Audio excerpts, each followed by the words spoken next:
अलग अलग जगहों पर 4 आतंकी घटनाओं की और उस पर लगातार कैसे बैठकों का दौर जारी है, बड़े फैसले लिए गए हैं।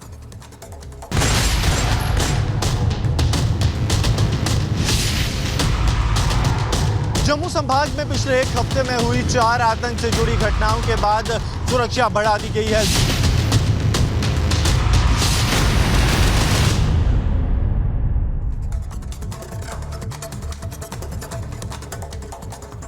तो शुरुआत करें इस वक्त की बड़ी खबर के साथ। आपको बता दें कि आतंकियों की सफाई के लिए दिल्ली में गृह मंत्री ने एक बड़ी बैठक ली, जिसमें बड़े फैसले किए गए हैं, बड़ा प्लान तैयार किया गया है और साफ तौर पर कहा गया है कि आतंक के खिलाफ ऑपरेशन घाटी में और तेज किया जाएगा। जम्मू कश्मीर पर गृह मंत्री ने यह अहम बैठक की है, जिसमें आईबी चीफ और उसके साथ साथ एलजी मनोज सिन्हा ये सभी मौजूद रहे हैं। और इसके बाद आपको बता दें ये तय किया गया है कि आतंक के खिलाफ ऑपरेशन और ज्यादा तेज किया जाएगा। तो जम्मू कश्मीर पर गृह मंत्री अमित शाह ने आज बैठक ली है और इसमें सेना प्रमुख भी मौजूद थे, एनएसए अजीत डोभाल भी इस दौरान मौजूद थे। प्लान तैयार किया गया है और सीधे कहा गया है कि आतंकवाद से लड़ने के लिए सरकार रणनीति बना रही है और जल्द ही, जैसे देश भर में आवाज उठ रही है, जल्द ही और बड़े कदम उठाए जाएंगे। ये 6 तस्वीरें इस वक्त आपको दिखा रहे हैं। गृह मंत्री Amit Shah, NSA Ajit Doval, LG Manoj Sinha, army chief Manoj Pande, BSF DG Nitin Agrawal और डीजी सीआरपीएफ अनीश दयाल इस बैठक में मौजूद थे और लंबी चर्चा हुई है। 2 अलग अलग फेज में बातचीत की गई है। एक तरफ जम्मू कश्मीर में आतंकवाद खत्म करने को लेकर और आतंक के खिलाफ कड़े कदम उठाने को लेकर, और दूसरे फेज में बातचीत की गई है अमरनाथ यात्रा को लेकर, क्योंकि कुछ ही दिनों में अमरनाथ की यात्रा शुरू होने वाली है, जिसमें बहुत बड़ी संख्या में लोग पहुंचते हैं बाबा के दर्शन करने के लिए। और गृह मंत्री अमित शाह की बैठक में कौन कौन लोग मौजूद थे, एक बार विस्तार से आपको बता देती हूं। दरअसल इस बैठक में सेना प्रमुख, राष्ट्रीय सुरक्षा सलाहकार, केंद्रीय गृह मंत्री तो मौजूद थे ही, केंद्रीय गृह सचिव भी इस बैठक में मौजूद थे, जिन्होंने चर्चा की है और बातचीत की है कि क्या और कैसे पाकिस्तान को जवाब देना है, क्या कड़े कदम उठाने हैं।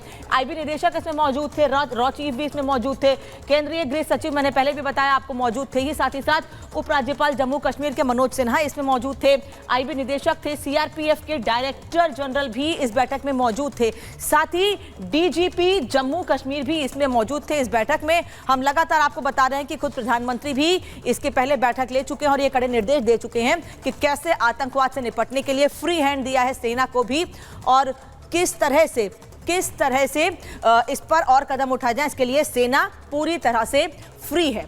और इस पर शाह डोभाल का प्लान क्या है ये हमने आपको बताया। एक और अहम खबर क्या, सृष्टि बताएंगे। बिल्कुल, अनामिका ने जिस तरीके से आपको बताया कि कौन कौन शामिल था, अब आपको बता देते हैं कि खात्मे का जो प्लान तैयार किया गया है आतंक का, आखिरकार वो यहां पर क्या है। तो शाह डोभाल का नया प्लान क्या है, अब आप ये समझ लीजिए। आतंक के खात्मे का काउंटडाउन शुरू हो चुका है पूरी तरीके से। सुरक्षा बलों को गृह मंत्री का साफ निर्देशित कर दिया गया है कि पूरे जम्मू क्षेत्र को टेरर फ्री बनाना है, जिसके लिए फ्री हैंड दिया गया है। आतंकियों और समर्थकों पर एक्शन यहां पर लेना है। जो घाटी में समर्थन करते हैं आतंकियों का, उनको भी नहीं बख्शा जाएगा। आतंकवाद को पनपने नहीं देंगे।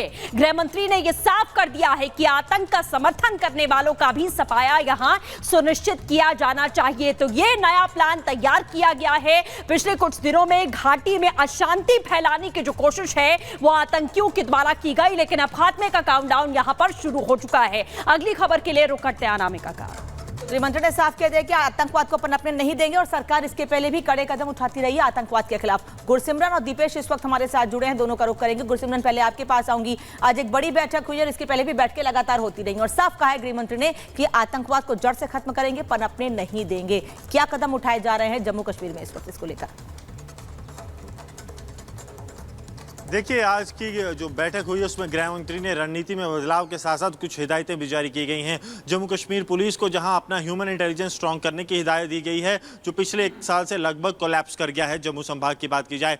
उसके साथ साथ बीएसएफ को हिदायत दी गई है कि उन जगहों को चेक किया जाए जहां से आतंकी घुसपैठ कर भारतीय सरजमी पर घुस रहे हैं, क्योंकि लगातार पाकिस्तानी आतंकी बड़े नंबर्स पर भारतीय सीमा में घुसपैठ कर रहे हैं और यही कारण है कि अंदरूनी इलाके में बड़ी आतंकी घटनाएं हो रही हैं। इसके साथ साथ कहा गया है कि रणनीति में बदलाव किया जाए। जो पहले से रणनीति चली आ रही है, जो अब ग्राउंड पर तकरीबन विफल होती दिख रही है, उसमें कुछ चेंजेस लाए जाएं, कुछ नई एडॉप्टेशंस की जाएं, क्योंकि आतंकी जो हैं वो अपनी रणनीति में बदलाव कर रहे हैं। पहले आतंकी फ़ोन का इस्तेमाल किया करते थे, आतंकी ओवरग्राउंड वर्कर्स तक पहुंचते थे और उनकी मदद लेते थे।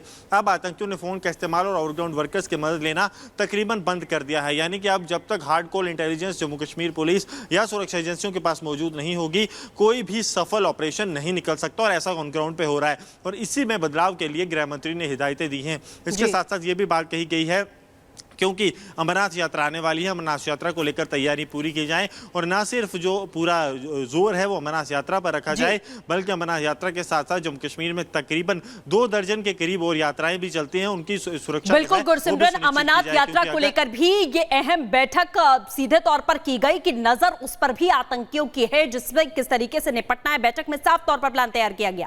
दिपेश भी हमारे साथ में जुड़े हुए हैं। दिपेश, जो बैठक आज दिल्ली में हुई है उसमें साफ निर्देश ये भी दिया गया है कि आतंकियों के साथ साथ घाटी में जो उनका समर्थन करते हैं या जो उनके मददगार हैं, उन्हें भी सीधे तौर पर इसका मुंहतोड़ जवाब देना होगा सेना को। बिल्कुल, देखिए, और यही कारण है कि आज होने वाली ये बैठक इस लिहाज से बेहद महत्वपूर्ण हो जाती है कि जो आतंकी घटनाएं पहले कश्मीर में बहुत ज़्यादा नजर आती थी, उसका जम्मू में पैर पसारना अपने आप में सवाल खड़े करता है। और यही कारण है कि आज की इस बैठक के जरिए आतंकी घटनाओं पर लगाम लगाने को लेकर और इन्हें खत्म करने को लेकर ज़रूरी दिशा निर्देश जो है वो केंद्रीय गृह मंत्री अमित शाह के द्वारा दिए गए। अब चूंकि आगामी दिनों में आने वाली अमरनाथ यात्रा को लेकर किस तरह की तैयारियां हैं, उसको लेकर भी अब जानकारी जो है वो केंद्रीय गृह मंत्री के द्वारा जुटाई गई है। इतना ही नहीं, जरूरी दिशा निर्देश देने के साथ साथ ये भी कहा गया कि न सिर्फ आधार शिविरों, बेस कैंपों और इसके अलावा जो यात्रा में जत्थे जम्मू और श्रीनगर से रवाना होते हैं बालटाल और पहलगाम के लिए, उन पर भी पूरे रास्ते जो मौजूद सुरक्षा व्यवस्था है वो मजबूत करती हुई नजर आनी चाहिए। यही कारण है कि आज की बैठक में इन तमाम मसलों को लेकर बातचीत भी हुई और जरूरी दिशा निर्देश दिए गए हैं। चूंकि टूरिस्ट लिहाज से अगर देखा जाए तो जम्मू कश्मीर अपने आप में बहुत ज्यादा मायने रखता है, और 2014 के बाद से या फिर पुख्ता तौर पर कह लीजिए तो 2019। दिपेश और गुरसिमरन, आप दोनों का बहुत बहुत धन्यवाद इस जानकारी को हम तक पहुंचाने के लिए, और क्या तैयारियां हैं, क्या कदम उठाए जा रहे हैं, ये भी आप बता रहे हैं। एक बार फिर से धन्यवाद आपका। लेकिन एक और बड़ी खबर इस बीच बता दें, खालिस्तानी आतंक के खिलाफ पंजाब में बड़ा एक्शन लिया गया है। 2 आतंकियों के रिश्तेदारों पर कार्रवाई की गई है। आतंकी लखबीर की मां, बहन, जीजा गिरफ्तार किए गए। सृष्टि, बिल्कुल, और आतंकी यदविंदर के परिवार पर भी कार्रवाई की गई है। कनाडा से इस गैंग को ऑपरेट करते हैं ये दोनों, और इन दोनों की गिरफ्तारी यहां पर की गई है। पंजाब में आतंक के खिलाफ आपको बता दें कि आतंकी लखबीर की मां, बहन और जीजा को भी गिरफ्तार किया गया है। गुरसिमरन हमारे साथ लगातार बने हुए हैं। गुरसिमरन, इन 2 आतंकवादियों की गिरफ्तारी को लेकर आखिरकार क्या कुछ और कार्रवाई की गई है और किस तरीके से इन्हें सीधे तौर पर चिन्हित किया गया? पूरे के पूरे परिवार को एक तरीके से कहा जाए तो यहां सीधे तौर पर गिरफ्तार किया गया है। जी बिल्कुल, आप ठीक कह रहे हैं, पूरे के पूरे परिवार को गिरफ्तार किया गया है। इन दोनों आतंकियों के, लखबीर लंडा की बात की जाए या यदविंदर यद्दू की, ये दोनों आतंकी सरहली पुलिस स्टेशन पर आरपीजी आतंकी हमले में भी शामिल थे और लगातार पंजाब में उगाही का एक बड़ा नेटवर्क चला रहे थे। उगाही से मिला पैसा आतंकी गतिविधियों के लिए इस्तेमाल होता था। ये दोनों कनाडा में बैठकर इस पूरे रैकेट को ऑपरेट कर रहे थे।